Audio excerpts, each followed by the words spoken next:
Bismillahirrahmanirrahim. Assalamu alaikum and welcome back to my channel Brain Train Alim.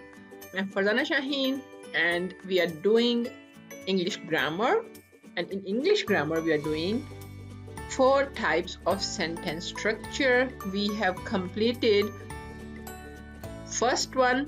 Now we are doing the second type, is the compound sentence structure.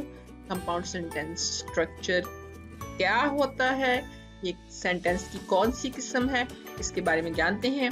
Grammar का इल्म हासिल करना बहुत ज़रूरी है। ये grammar की ये चीज़ें आपको आती हों तो आपके लिए बहुत ज़्यादा आसानी हो जाती है नेक्स्ट क्लासेस में, because all this things continue till you are studying. जब तक आप पढ़ रहे हैं, यूनिवर्सिटी में भी चले जाएं तो इन चीज़ों से रिलेटेड क्वेश्चंस आते रहते हैं। So learn them.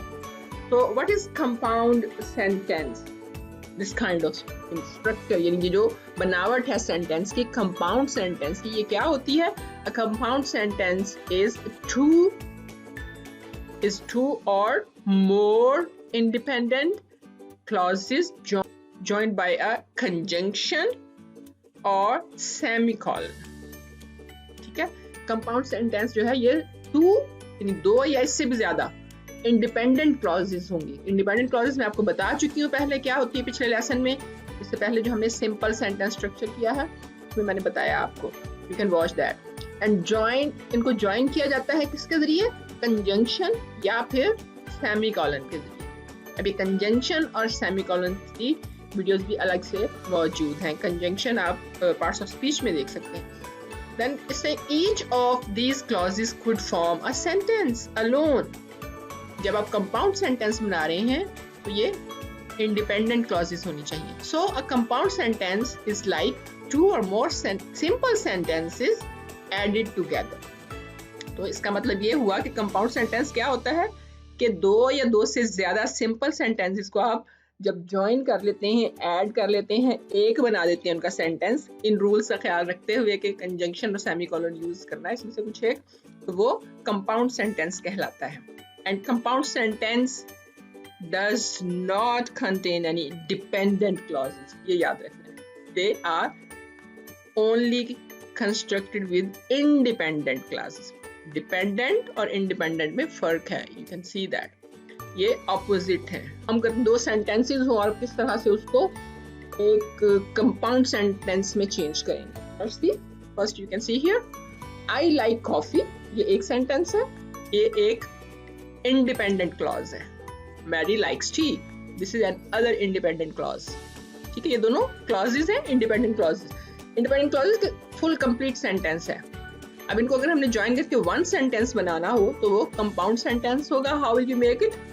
You will change I like coffee, comma and Mary likes tea।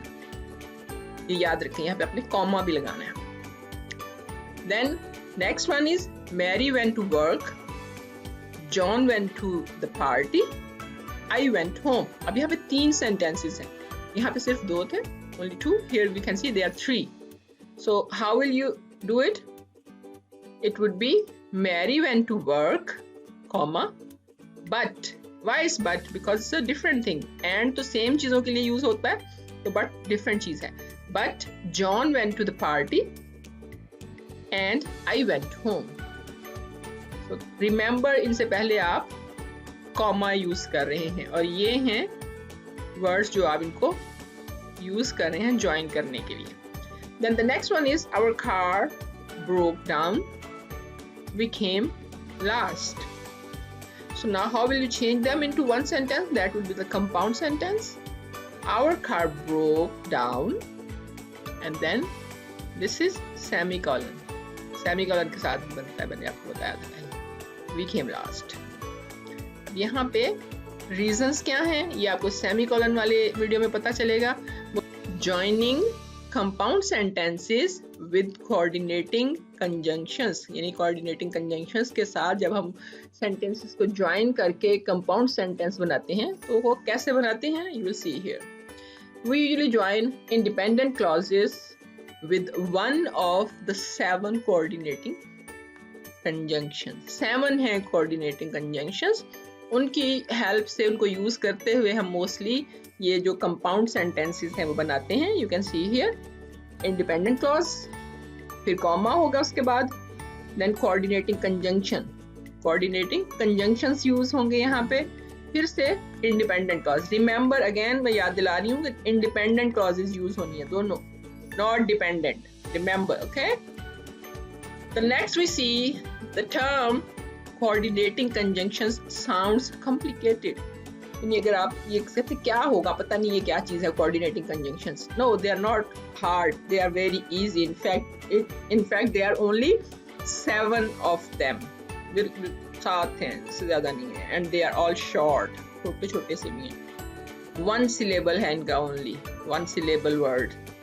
Like for, and, nor, and then but, or, yet, so. Remember them with the mnemonic fanboys. How fanboys? F यहाँ से लिया, A N B O Y S. तो fanboys को अगर आप याद रखिए तो आपको ये जो conjunctions हैं, coordinating conjunctions, ये याद रखें. It's easy way to remember them कि आपने कौन कौन से conjunction यूज करने हैं ये compound sentences बनाने के लिए. Next, now joining compound sentences with semicolon. तो अगर आपको semicolon से join करना पड़ेगा तो तब आपने कैसे join करना है? Joining compound sentences with semicolons, यानी semicolons के साथ जो है वो आपने join करके दो sentences, दो से ज्यादा को किस तरह से आप जो है compound sentence बनाते हैं. तो ये second way है, पहले हम एक सीख चुके थे. So now you can see independent clause here, then semicolon. Semicolon क्या होता है? यहाँ पे भी आप देख सकते हैं डॉट है, नीचे कॉमा है, ये इसकी शक्ल है semicolon की, और semicolon के बाद फिर दूसरी आप independent clause लगा देते हैं. So examples are down there, we can see them. First one is he studied very little, he failed his exams. यहाँ पे semicolon लगाया और इसके बाद small letter होगा, not capital letter. So we do this way. यानी ये इससे related होता है हमेशा, ये याद रखिएगा. And then the second one is the sky is cloudy, it's going to rain. So this sentence is related to that. There is also semicolon. दो sentences को join किया है, complete. It's going to rain कहा जाए, ये भी एक full sentence है, इसके meanings हैं.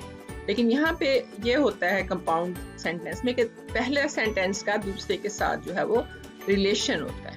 The next one is Sam cut the grass, Ali trimmed the hedge, Sara washed. तो अब तीनों एक दूसरे से लिंक्ड हैं. He cut the grass and Ali trimmed and Sara she washed. तो सब एक दूसरे के साथ रिलेट कर रहे हैं. तो यहाँ पे इस तरह से हम सेमीकोलन के साथ भी कंपाउंड सेंटेंस बनाते हैं. That was the second form compound sentence बनाने की. थर्ड भी है then joining compound sentences with conjunctive adverbs. Adverbs भी use होते हैं. We can also join independent clause with words and phrases like moreover, however and at least. ये सारे के सारे conjunctive adverb. In this case, the conjunctive adverb must be preceded by a semicolon and followed by a comma. So remember, preceded by a semicolon mean ये इससे पहले हो, यानी semicolon के बाद जो है conjunctive adverb आना चाहिए और फिर इसके बाद जो है वो comma होना चाहिए. या दूसरे लफ्ज़ों में आप याद रखें तो पहले dependent clause होगी, फिर इसके बाद semicolon, फिर conjunctive adverb होगा और उसके बाद independent clause फिर से होगी. तो आप नीचे अब examples में देख सकते हैं. You can see there. Like look at these examples. John loves Mary. However, Mary doesn't love John. So you can see here is semicolon. We used however. उसके बाद फिर से comma और उसके बाद अगला sentence आएगा. तो इस तरह से यहाँ पे use कर रहे हैं. Next, salad is not expensive. Semicolon. Moreover, it's very healthy. See, यहाँ पे भी ये पूरी की पूरी independent clause है. It has full meanings. then semicolon, then moreover is used here, and then it's very healthy. Again, full sentence, meaningful sentence है, जिसको simple sentence कहते हैं. The next one is the one, what he did was incredible. In fact, I can hardly believe it. So again same, यहाँ से आप ये याद रखिए बस, आपको इसके बाद बिल्कुल नहीं भूलेगा कि क्या पहले लिखने हैं और क्या इसके बाद है. पूरा सेंटेंस है, इसके फुल मीनिंग्स हैं. सिंपल सेंटेंस को याद रखेंगे तो आगे ये आपको याद रहेगा. तो स्टेप बाय स्टेप हर चीज को याद रखें. Simple sentence is the easiest sentence structure, that is a little harder than that. उससे थोड़ा सा ज्यादा डिटेल्स हैं इसमें, दो या दो से ज्यादा जो वो होते हैं यहाँ पे क्लॉजेस, तो आप इनको चेक करें और रिपीट करें अगर अभी भी आपको समझ नहीं आई. If you have any kind of question you can ask me, comments में लिखिएगा. And how are you feeling about the lesson? Tell me also that. And keep watching and stay tuned for the next video, that would be complex sentence structure. उसके बारे में अगली video के लिए ready रहें. अपने फ्रेंड्स के साथ शेयर कीजिए, लाइक कीजिए और इंतजार कीजिए अगली वीडियो के लिए. Thank you so much for being with me. Next video तक के लिए अल्लाह हाफिज.